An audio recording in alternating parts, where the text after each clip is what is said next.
Why do you guys think that villains in anime and manga are so compelling? Is it due to their character design, motivations, ulterior motives, ideologies, or perhaps we expect to see a shift in their character as the story progresses? Demon Slayer does an absolutely amazing job at conveying the emotional journey that protagonists and antagonists go through. Almost every character that we meet throughout the story has a deep backstory that fleshes out their past and serves to show us, the viewer, why they are truly the way they are. I say almost because there's one character in particular that I feel garners no sympathy and even sets an example as someone who uses their external beauty to mask the cruelest personality, even amongst demon standards. Surprisingly, however, apart from his sadistic nature, he's more complex than the story makes him out to be, and someone that I'm absolutely looking forward to doing an analysis on. In today's video, we're going to be analyzing Upper Moon 2 Doma, taking a look at his backstory, personality, and why I believe he's the most messed up villain in all of Demon Slayer, cementing himself as someone of pure evil, but also carries a large amount of complexity as well. So without any further ado, let's dive right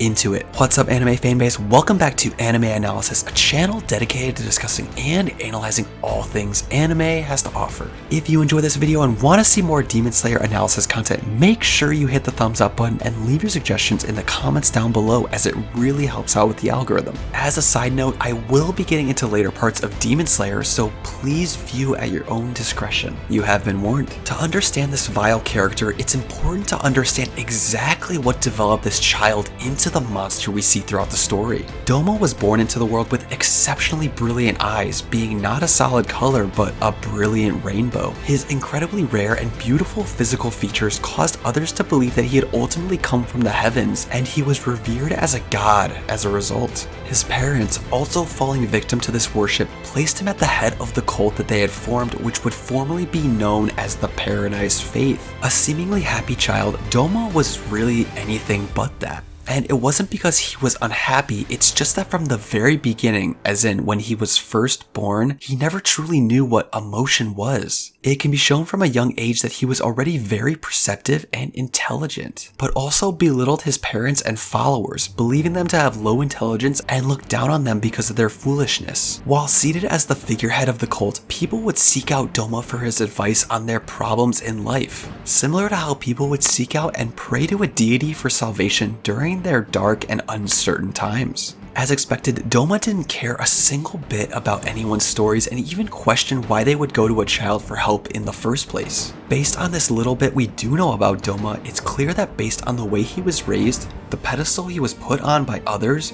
combined with his never-ending reverence, caused him to feel little to no remorse for anyone or anything. The people who came to Doma begged him to lead them to paradise, which surprisingly made him cry of all things. This emotional reaction, while incredibly unexpected, strange, and a little creepy, is also another massive insight into this character and a confirmation that Doma displayed psychopathic tendencies even before becoming a demon. To him, the fictitious idea of paradise was so absurd that he faked the emotion of sadness to convey that he actually felt something towards his cultist followers. Deep down, in his own sadistic way, Doma just wanted to fit in with the crowd but lacked the emotion to truly connect with anyone around him. However, due to his intelligent nature, he picked up on the patterns of human behavior quickly and masked his emotions throughout the entirety of his life. This lack of emotion would be emphasized even further when his mother, angry with his father for flirting with other cult women and cheating behind her back, stabbed him to death right in front of Doma. Immediately afterwards, she poisoned herself, leading to her death soon after. Left with both of his parents dead right in front of him, Doma simply responded to the situation by saying how pungent the smell of blood was around him, and the furniture should be aired out as soon as possible, more annoyed with the mess of things than anything else. This is one of the few times while reading Demon Slayer that my jaw had literally hit the floor. Never before in the story have we seen a person so evil, vile, and frankly soulless even before the life-changing transformation into a demon. It truly felt like Doma was one of those people child destined to become a demon from the very beginning. Speaking of his transformation into a demon, Doma had met Muzan when he was 20 years old and immediately took his offer to become a demon, believing him to be a true god in the world as he granted him his immortal body. Leading the same paradise cult as a demon, Doma's new mission was simple yet sadistic. The plan was to still lead his followers to paradise, except he would achieve this by consuming his own followers and leading them to paradise with them as a part of himself. Personally, for me, I believe that this is one of the creepiest, scariest, and most disturbing backstories in the entire series. And while this isn't a long one, I often see people say that it's not particularly sad and even stated to be boring due to Doma's lack of emotion. But I think while bland and cliche on the surface, if you dig a little deeper into the past of Doma, there's a lot that could be uncovered. From the very beginning of his life, he was practically used as a tool by his parents and the cult community around him. When objectively looking at Doma's life, he really never had anyone around him that wholeheartedly cared for him. In my opinion, I believe this built a character who looked down on humanity and caused him to have an absolute lack of empathy for anyone in his life. In a beautiful sense of irony, his perfect blonde hair and radiant rainbow eyes were anything but a blessing in his life. They actually had been his biggest curse. Due to being the leader of a cult at such a young age, he was put into such a position of power and reverence that he could never live the childhood that any normal person would have. And of course, while this doesn't condone any of his philosophy or psychotic nature for that matter, I think Doma was the product of a damaged child born into a situation he could never escape from. If you think about it, literally, he was born into a cultist community, which is all he'd ever known. Especially after receiving so much praise and admiration his whole life, he would have never wanted to leave. This put Doma in a perpetual state of artificial happiness, until one day it wasn't as artificial. Enter Kotoha Hashibira.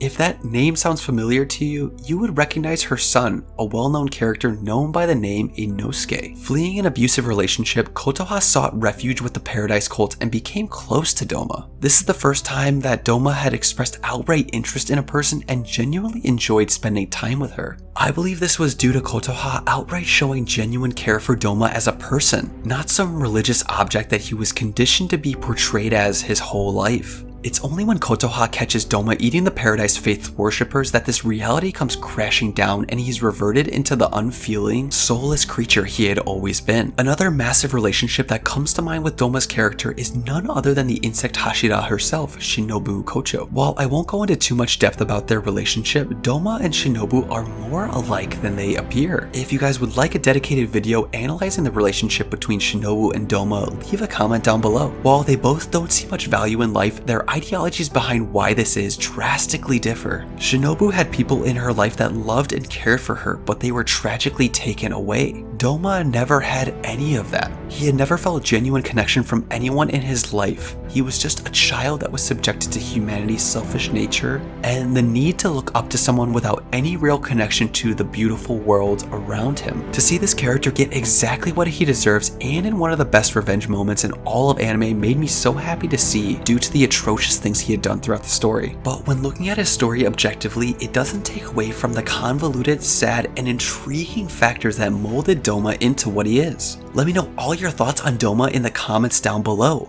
It's been Dill from Anime Analysis, and until next time, stay curious, anime fam. Peace.